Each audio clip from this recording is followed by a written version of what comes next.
Hi guys, I'm James McIntosh and today I'm joined with our new joint head coach, Glenn Howes.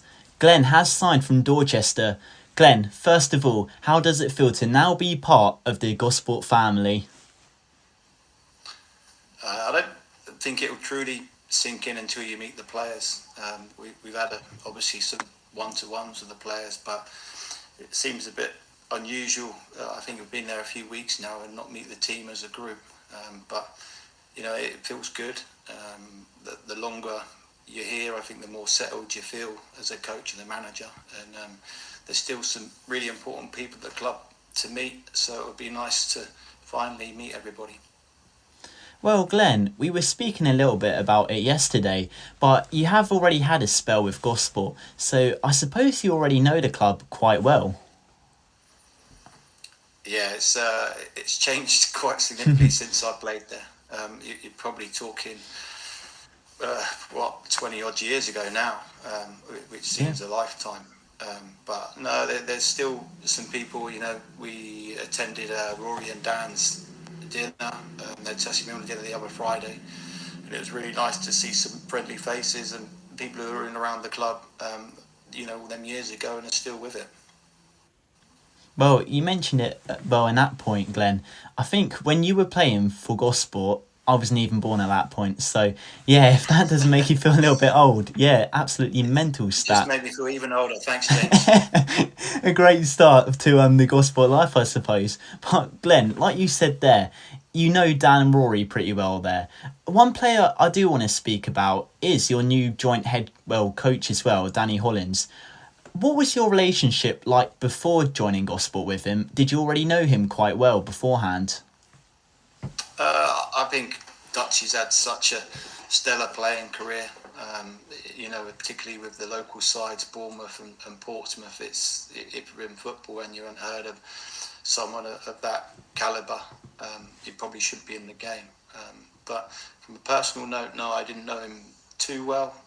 Our paths crossed a couple of times, long back in the COVID era, when I delivered a couple of sessions for Eastleigh down there, more conditioning based, to keep the players on their toes and keep them nice and fresh in a different angle for Strebs and Jace down there. So I think that's when our paths really first crossed. And, of course, we've been on the other end of it with Dutchy playing against us over the years. And last year, him taking the mantle, then the management, we exchanged quite a few messages and phone calls and shared some information about opposition, as you do with managers within the league. And I think it was quite clear that how we see football is reasonably similar, and fairly aligned in terms of how we liked our teams to look and how we'd like them to play. So, upon joining Gosport, I'm not sure if it would have been Danny or Ian McKenna, our chairman, who gave you the call to offer you to join the club. But when you did eventually get that call, what made you want to, agree to it? What made you really want to sign for Gosport, leaving behind Dorchester, who had a great season last year, obviously made it to the playoff semi-final, narrowly losing out to AFC Tottenham, who would go on to win it. So, what made you want to leave that behind to join Gosport? Yeah, it was. It's always a difficult decision, and it was something that I certainly wasn't pursuing. And the message come out of the blue, really, from Danny. But it was clear that he needed a little bit of assistance, very similar to myself when I was in post at Dorchester, and we brought Tommy in to push the club on even further. And the success the club had and the disappointment we've had with the playoffs, we felt physically sick and was absolutely gutted. But I don't know if there's a good time to leave a club, but we certainly felt the club was in a really good position in terms of the difference of when we took it over 4 or 5 seasons ago.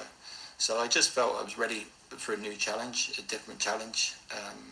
It's been quite well documented. I have a young family, a reasonably important job, and it can be ever so difficult balancing managing and coaching. And so the structure that's in place or we're putting in place is very exciting. The duties and the tasks are very much shared. And I just feel they need to be now. The way the game's evolved and the planning, the preparation, the analysis, the session planning, the delivery, the contact with the players, it's just gone to another level. You only have to have a look at some managers in our league now who are full-time, and clubs operating hybrid models. And I think the league above, certainly step two, it's almost 70-80%. It's extremely high. So when I met Dutchy for a coffee, I was pretty infused and quite exciting, and Dorchester had been wonderful throughout the process, and said, we certainly won't stand in your way if you take the meeting, then feedback. And it sounded like it was the right time to get involved with Gosport, with the project relaunch, a lot of renovation going in and around the ground, starting from not scratch, but there's a significant core of players from last year that have been retained, but equally being backed by Ian, the directors, and Mark, saying that you can go out and recruit and try and build a team that the management team are happy to represent us as Gosport. It was very exciting. Well, Glenn, you brushed upon a lot of key points there that we will later speak about in a little bit more depth as we get on in the interview. But for fans who may not know you, you had an illustrious playing career. I was doing some research, so we mentioned it earlier. You've played for Gosport, you played for Poole, Eastleigh. Could you just give us a little bit of rundown of that playing career? I think you're being a bit too generous there, and a bit too kind. I was very fortunate. The teams and the players that I played with, and I always tell players this: when you look back on your career, you do look back on and you look at the experiences you've been through, and you do go through some really bad times as a footballer. And I mentioned that the pressures of work and life and juggling and balancing them, and we're trying to draw blood from a stone at some times to try and push the team and players on even further.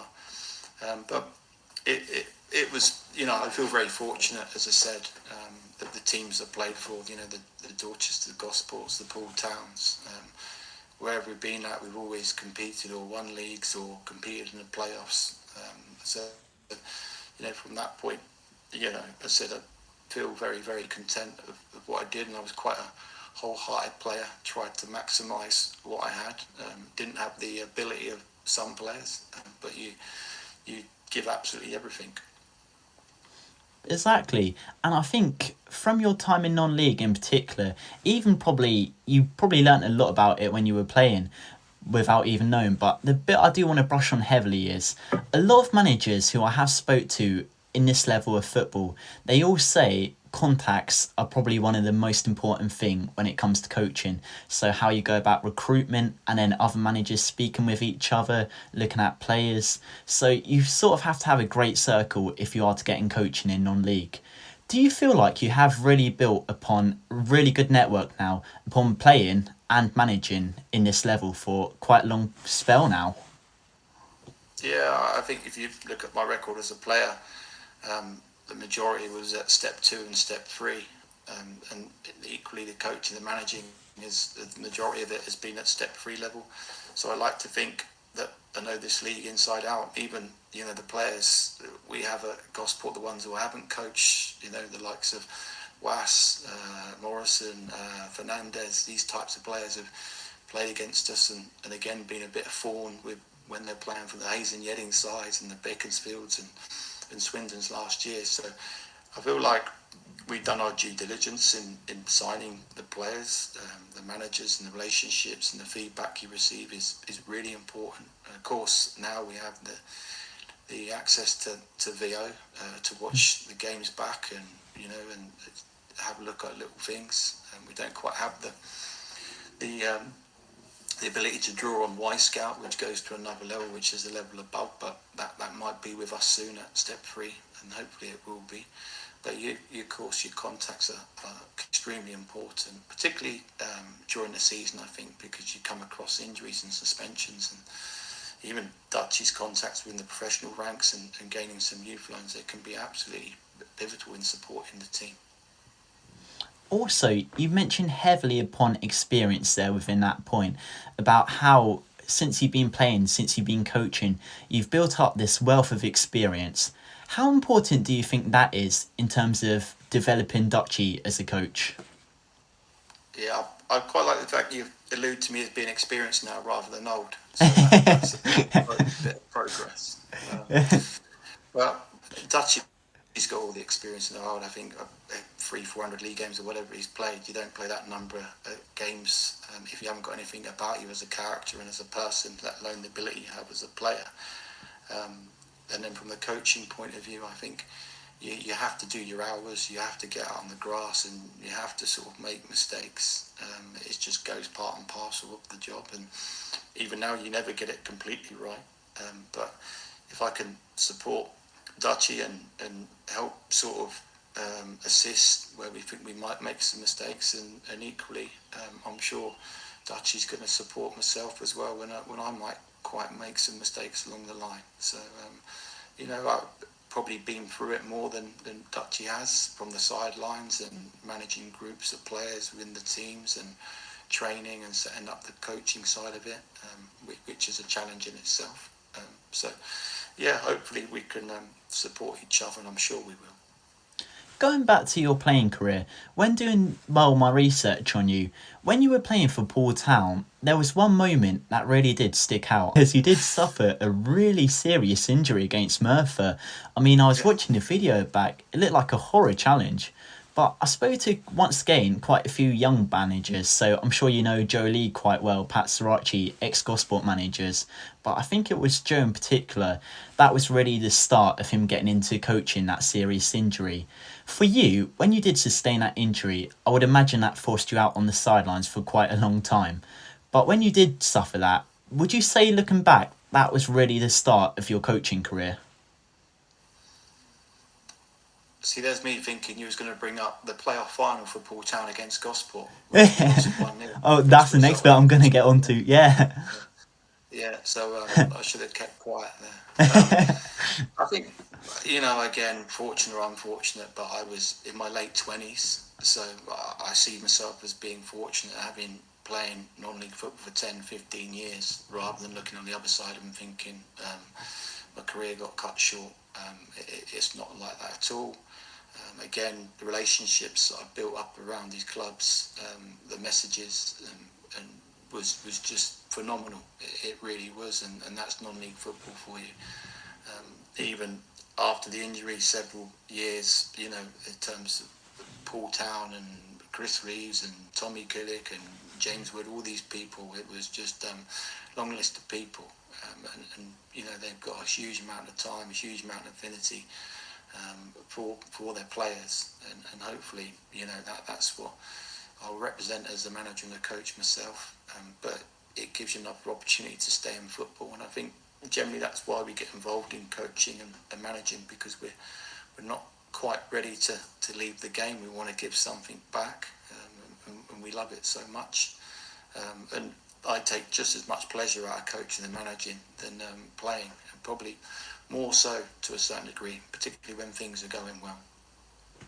Exactly, because you mentioned those sorts of experiences there. So you did sustain that really serious injury. Well, we'll look about it in a minute in my next question, but you've been on the end of promotions. When you joined Dorchester, you were joining a team that was really, well, looking at the relegation route had you not stepped in at the right time. But you've conducted all these different experiences. Do you think that is going to be pivotal in for you developing players individually, and probably every player quite well, and you'll be able to bring them along really nicely down the line based off of these experiences? Yeah, I think to answer your question, going into Dorchester at the time we did, it was certainly new territory for us, because we've never really, and again as a player very fortunate, never been involved in a relegation battle. And I probably shouldn't say this, and the supporters won't thank me for it, but there was moments when we thought we were going to go down, but somehow in some way, and I got a lot of gratitude and indebted to the players who finished it, and I think we managed to win 8 out of our last 11 games, and it all come together. And I think Scott, the chairman, used the terminology of decisively engaged. So it sort of meant no one's jumping out the windows from sideways and no one's going out the back door. The only way we could fight it was head on.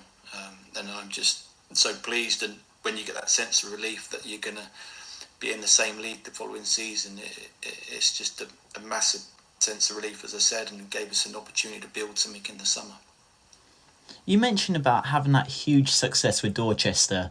Looking back at the start of your coaching career in particular, it looked like you really started making a name for yourself when you were with Blackfield and Langley. So you joined the club in 2017. And could you just explain what your time was like there and the success you would go on to have with them? Again, it was unknown territory, that level of football. So there was quite a few frustrations early on in terms of the commitment from the players and what's required to win leagues and gain promotion. And it's true what people say, the higher levels you go, the more professional the players are. That's no coincidence in terms of the levels they're achieving on a consistent basis. So that was very frustrating, and I do remember that. I remember our first couple of pre-season sessions. There was literally half a dozen players there, Wow. and that was really difficult. And I remember our skipper Sam Paul, we managed to sign, who was a bit of a marquee for us from Weymouth, and he was sort of like, what's all this about? But slowly but surely we chipped away at it, and recruited and got players in with the same values as us and the same commitment. And the club was very supportive, wonderful, really, really wonderful little based New Forest club, full of great people. And we went on a lovely journey of 3 years, I think it was, we were there, and some really fond memories. Yeah, because you did lead them to 2 consecutive promotions. But being in that level, so you mentioned about how as you do go up, eventually that professional side also balances it, that also goes up. But by joining Blackfield and Langley when I think they would have been in the Wessex League when you did join them, did this sort of give you the perfect place to trial and make errors? Well, I don't think you made too many errors because you did go on to get those 2 promotions, but was it sort of that perfect little playground, I suppose? Yeah, you didn't see the first season. The first season, as I said, was extremely challenging, and it was sort of like I think there's a weird stat on how many managers and coaches actually don't coach after their first season. It's extremely high, and it does take a lot of resilience and takes a lot of energy and dedication to come through that first season, and it was clear that towards the end of the season we was going to build something special. And I always think when you're building good teams and good sides, every season you only need to really add 2 or 3, and you really put that foundation down for the following season or the up and coming season. So it was no surprise that we achieved promotion through step 5. Step 4, to achieve it so soon on, was exceptional again from the players. The spirit, the motivation and the drive. And I think they even achieved it with something like 5 or 6 games left to spare. They had a nice qualifying round, I think it's 3rd qualifying round, they played cup for a size of that stature. And I think 3 cup finals at St Mary's. So again, there was some lovely memories for the board down there, and the players and the club as a whole, and they'll live with us forever, that's for sure. Yeah, because you mentioned creating some of those memories. I think it's fair to say it was a great time when you were with them, and this did lead to you getting interest from other teams. One of those other teams was AFC Totton, who was, I think, in the higher division at the time.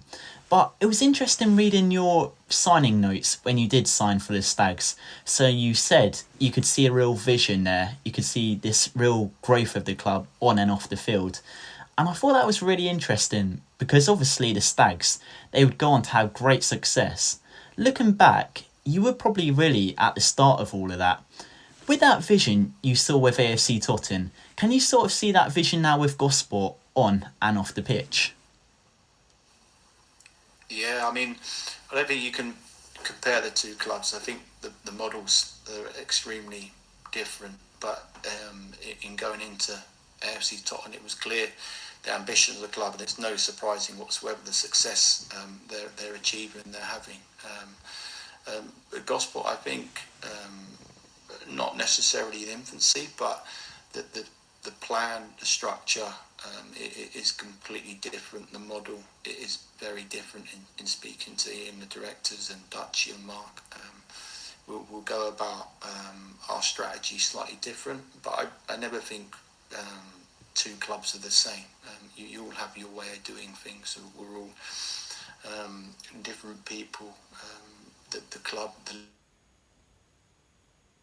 leadership is always managed in a way that teams and clubs decide to do.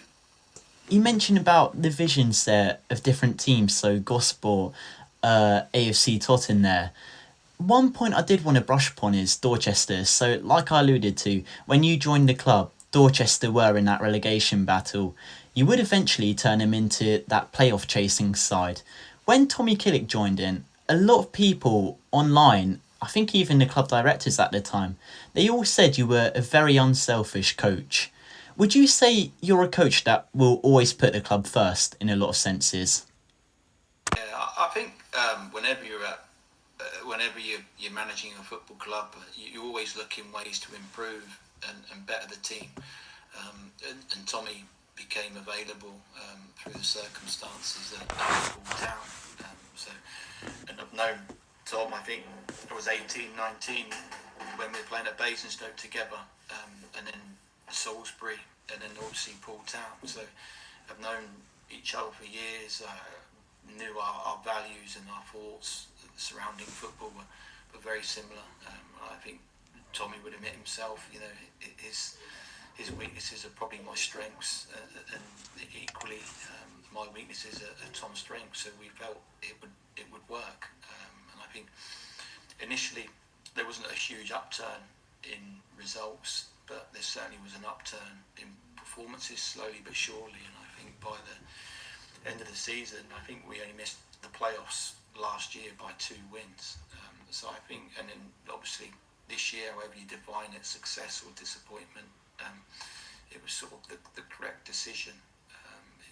The way he's gone about and recruited and changed, certainly the personnel has been really good, and it's just very sort of, I don't know, it's just nice to look where that club is now in comparison to where it was when we started. So I don't think anybody could argue it wasn't the right decision to do for the football club. It's interesting you mention about having that relationship there with Tommy Killick, because I think a lot of fans, when, well, two managers take control, some of them don't really understand the ethos of having two managers. Maybe don't understand about what manager will be taken, what roles exactly. But this season you'll be linking up with Danny Hollins. Obviously, when Tommy was there, I think he was more of a coach, just a sole coach rather than doing any sort of playing. How do you think your relationship going into this new season will be like with Danny Hollins? How will you manage that sort of management roles, etc.? Yeah, good question. I can only sort of answer it on how the first few weeks of the job been, and it's been very clear in terms of like at the moment a lot of our time is taken up by player retention and player recruitment, and we're hoping to get beyond that this week and really sort of spend a bit more time planning the sessions and preparations for pre-season. But I'm very relaxed. People who know me, and Dutchie is very open in terms of the input. So I don't perceive or don't foresee it being a problem at all. Once we start to get to work, I think we quite clearly see each other's strengths, and that shared responsibility, whether it will be drafting up reports, whether it will be dealing with XYZ players or dealing with certain principles of play, or the coaching and all the management and the operations of the club. And of course we're very lucky we've got Mark in that respect as well. So yeah, I'm just really looking forward to it, and as I said before, being in part time and semi-professional, having a full-time job, it's really welcomed on my part, and I think that's reciprocated from Dutchie too. I think it's really interesting there about you alluding to a lot of the other coaches as well. So Mark Summerhill, obviously a very experienced coach. I think when looking at your time with Dorchester, so we've already said it a few times, you really did undergo a huge redevelopment of the club. But I found a lot of the players who were there when you first started, you really developed them. I think it's safe to say you didn't really chop and change too much. Do you think we can expect the same when you going into Gosport throughout however long you're here with the club? So looking at the redevelopment this season, looking at some of the players who you have brought in, do you think it'd be more focusing around trying to develop them rather than keep chopping and changing until you eventually find the right players, I suppose? Yeah, I think there's always a balance, James. I think if you've got a young player, I always feel that gives them a little bit more credit in the bank, and they have to be treated slightly different.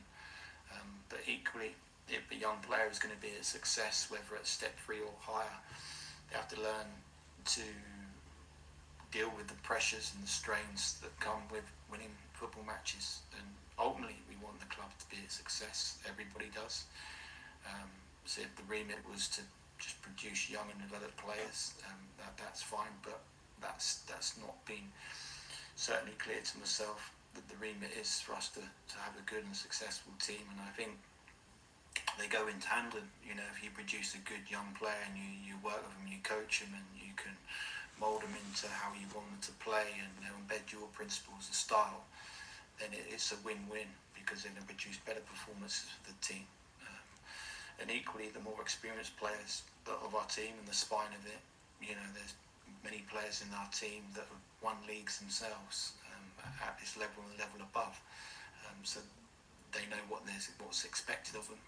They'll know the standards, what's required to win leagues and gain promotions. So I think that is, that's the art of a coach, is know when to develop players, and then sometimes on occasions they might need to go out on loan and gain a bit more game time and experience. But I think if you're coaching well and you're delivering good sessions, I think naturally players will improve.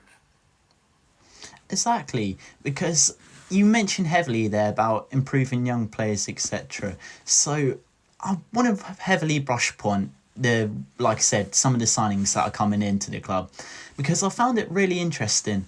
I'd say a good 70-80% of the players that I have spoke to said you were a large part in them coming to the club. So Ryan Hall, a young player coming in, the young goalkeeper, Kyle Shucker, who looks to be a really promising talent. But a lot of them have said you've got great links with them. How would you assess so far our summer transfer window? When I've come across Gosport's teams in the near future, previously, I've always felt that they're a very established Southern League team, full of experience and full of know-how.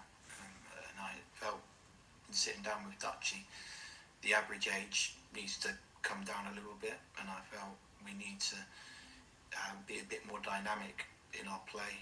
We need to be able to quite literally run more, have a little bit more energy, have some athleticism in there, and the players and the Kyers and people like that will supplement that. And then of course we've got our spine of our team, with Was and Woody and Rory, which you really do need.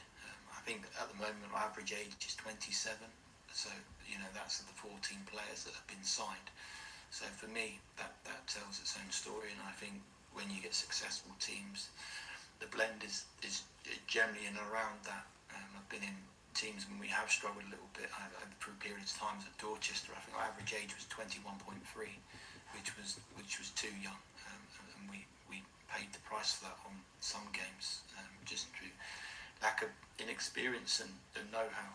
So it's really important that we've got some young players and we build, as I said, that Gosport team. And if you're going to recruit 3 or 4 players every year, because there's going to be a natural turnover, we need to build them ages. So we need to have a good age to the team, that's for sure. Would you say you have got that balance right so far? Because if you look at a lot of the players who have come in, so I mentioned a few of the young players there, but we've also brought in some real experienced heads. Benny Reid of Sholing, a really experienced right back, had times that haven't on Waterlooville. I think he may have been at Totten. Adam Tommaso, a huge coup signed from AFC Totten. So, how would you assess getting that blend right so far? Yeah, I'm really, really happy. Um, if I wasn't, we'd be doing something wrong. I think in initial stages of our recruitment, the players you know, Benny's a winner. We know that he's a localish lad based in Portsmouth. Adds, some career he's had. He's maximised everything he has. Continues to maximise everything he has. Played a real large number of games for Tottenham and was pivotal in their success last year and over the last couple of years, and of course the managed ads over at Blackfield, and he did the same for me there. So I've got no doubt what Adam's about and what he brings to the change room and dressing room, which is really important to us too. Exactly, because I feel like it has been a really good summer, but obviously the teams in our league, so I'm sure you've been keeping track of a lot of them. Farnham, they're really starting to splash the cash, Gloucester, etc. So I think going into this new league campaign, there'll be a lot of big teams who I think will have these big ambitions going into the new season. But I feel like looking at a lot of the previews of fans, would you say we're a bit of a dark horse going into this new season? I think you can't, if you sort of play yourself down or play yourself up, it's for me, it's irrelevant. We will give absolutely everything we have. We can't control what other teams are spending. In some respects, I think it's quite nice. It brings that competitive nature, that competitive edge. Even Gosport themselves last year at one stage, you sort of looking behind you and you're looking down rather than up. Then you string a few results together, and then all of a sudden, you're looking up rather than down. So it's such a competitive league, and I think you think it can't get any more competitive, and then you allude to there about the teams being promoted and come into the league. They're certainly going to strengthen the league even more. Even Weymouth coming down now into the league. So it's never going to be easy. But you can't sit here and say, right, we're going to be happy finishing the lower echelons of the table or mid-table. We want to push the top half of the table. We want to drive and achieve something, and certainly that's been the message to players who we've recruited and retained, and that's natural because all players want to play for a successful team. So we'll be given as much as we can as any other team will be in the league. In that sense, have you set yourself any targets of whereabouts you would like to be come the end of the season? I don't think there's been any physical targets or any numericals or any points totals, but I just feel if we finish in the bottom half, we failed. It's as simple as that. We want to be in the top half of the table, that's for sure, with all the hard work that's going in around the club. If we don't aspire to force our way into it, and that was no different to what we said at Dorchester. We haven't got a huge megaphone and shout on the rooftops and saying we're going to be league champions this time next year, because of course that's going to be a tall order. But if we can keep pushing and picking up points, you never know where it will take you. Sometimes it takes the last kick of the season to force your way into that mix. But we did it some way and somehow, and there's no reason why we can't sort of start to aspire to do that at Gosport. Exactly, Glenn.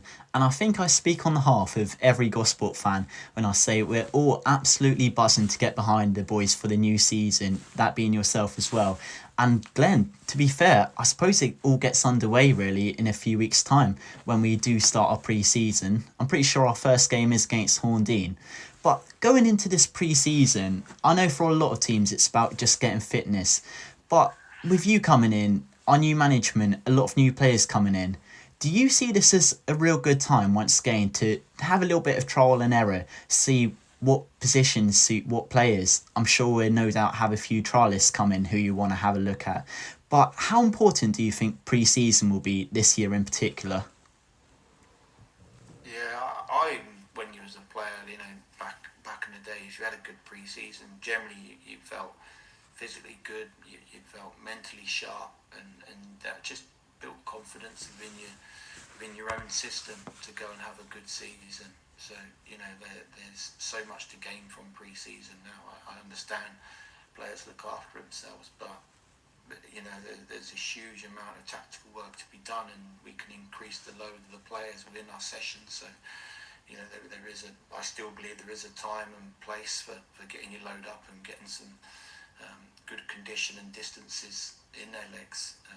But equally, I said we've got to find that balance to embed our principles and our style of playing. I think we got 6 or 7 friendlies. So I think after the first 2 or 3 are out the way, then you can really sort of start to build the players' minutes up. But we will push our style of play on the players immediately. They've got one introductory day, I think, with some fitness testing that Dutchie's organised. But as soon as it's out of the way, that's it. The work starts. And as I said, you can get a lot of physical output from the tactical side of your coaching too.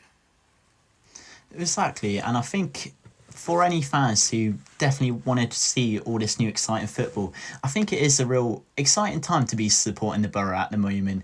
Obviously a lot going on, and I think you'll be a key part of that going into that new season.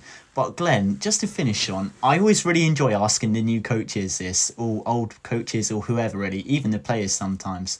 But going into this new season, I mentioned there will be a lot of exciting games. I don't think it's going to be too hard to market next season. But I wanted to start with that Pool game straight away. So you said about there how you've had a great relationship with Pool, that playoff final.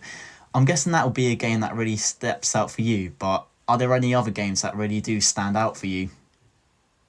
Yeah, it's a weird one because I've always had a good relationship with all the supporters and the clubs I've played for, and particularly Pool Town. They said they really looked after me in leaving the club. But when you take over the reins of Dorchester, and them sort of relationships are tested at times.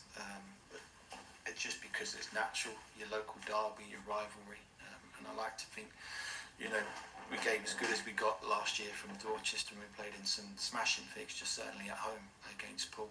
So that will be one that we look forward to, and of course to see our old friends Pat and Joe. It's always nice to catch up with them. From a local derby point of view, obviously we look over the side to Havant, so that's a fixture that we always look to. But I'm really looking forward to testing the atmosphere at Gosport next year, because the supporters at Dorchester was huge for us last year, home and away. So it'll be brilliant to see what sort of atmosphere we can generate at Gosport, and it's going to be massive for the players, massive for the management team and the club, and I hope we can give them something to shout about, and we can create some memories and experiences of enjoyment. You mentioned about the great set of fans here at Gosport. Do you have any final words to them? No, just that we need your backing. We need all the support you can bring us, and I can assure you we'll do absolutely everything we can on the pitch to generate the results they crave.